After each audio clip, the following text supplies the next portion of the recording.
संसद का संग्राम अब अपने निर्णायक मोड़ पर है। दूसरे और आखिरी चरण के चुनाव प्रचार का शोर थम चुका है। अब बारी है जनता जनार्दन की अदालत की। कल यानी कि 11 नवंबर को 20 जिलों की 122 सीटों पर वोटिंग होनी है।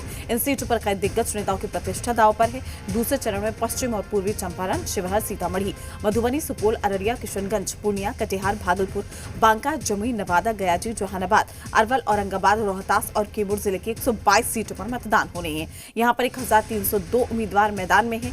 20 जिलों में 45,399 बूथों पर 3,13,13,556 मतदाता अपने मताधिकार का इस्तेमाल करेंगे। इसमें 1,74,68,572 महिलाएं, 1,95,44,41 पुरुष शामिल हैं। 943 थर्ड जेंडर मतदाता है। वहीं आखिरी चरण में सुपौल से विजेंद्र प्रसाद यादव हो या फिर बेतिया से रेणु देवी, छातापुर के नीरज सिंह बबलू हो या फिर भागलपुर के अजीत शर्मा, सबकी नजर टिकी है जनता के फैसले पर।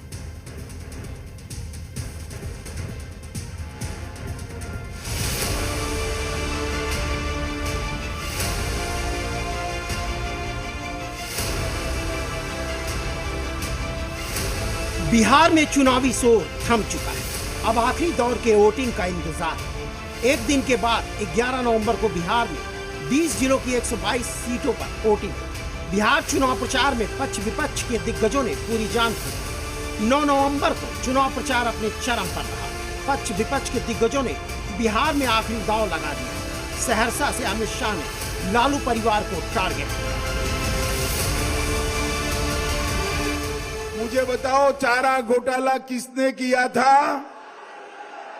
रेलवे की होटल बेचने का घोटाला किसने किया? अलकतरा घोटाला किसने किया?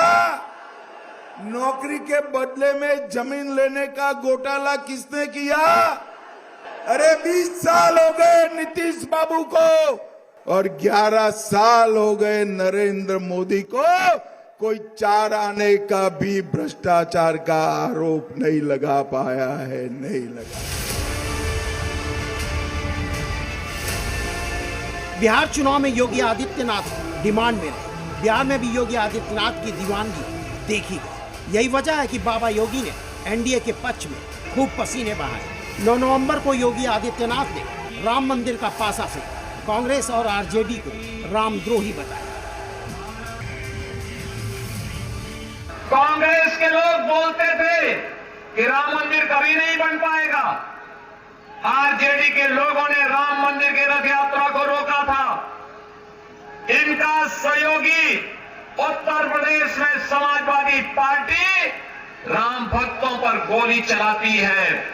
बहनों और भाइयों, जब ये कांग्रेस, आरजेडी और सपा के लोग बोलते थे कि राम मंदिर नहीं बनने देंगे, हम तब भी बोलते थे रामलला हम आएंगे, मंदिर वहीं।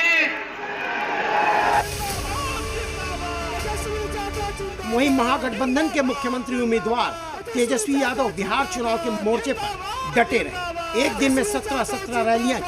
एनडीए के हर वार पर डटकर पलटवार किया तो लोक लुभावन वादों से जनता का दिल जीतने की पूरी कोशिश। 9 नवंबर को कैमूर में तेजस्वी यादव ने फिर से वोटर्स को लुभाने की कोशिश की। कहा उम्र भले 37 है लेकिन जुबान पक्की है। दूसरा प्रदेश ना जाना पड़े। 14 जनवरी को तारीख लिख लीजिए। मकर संक्रांति का दिन है। दही चूड़ा खाया जाता है 14 जनवरी को, यानी माई बहन न्याय योजना के तहत आपके खाते में 30,000 रुपया चला जाएगा। जितने किसान भाई हैं सिंचाई के लिए बिजली का इस्तेमाल करते हैं, बिजली किसानों के लिए मुफ्त कर दी जाएगी सिंचाई के लिए। पेंशन 1500 रुपया, 200 यूनिट काम घड़े के लिए बिजली फ्री होगा। चुनाव प्रचार के दौरान महागठबंधन और एनडीए नेताओं की रैलियों में जबरदस्त भीड़ उमड़ी। दोनों ओर से वादे और वार किए गए। अब जनता के जनादेश का इंतजार है।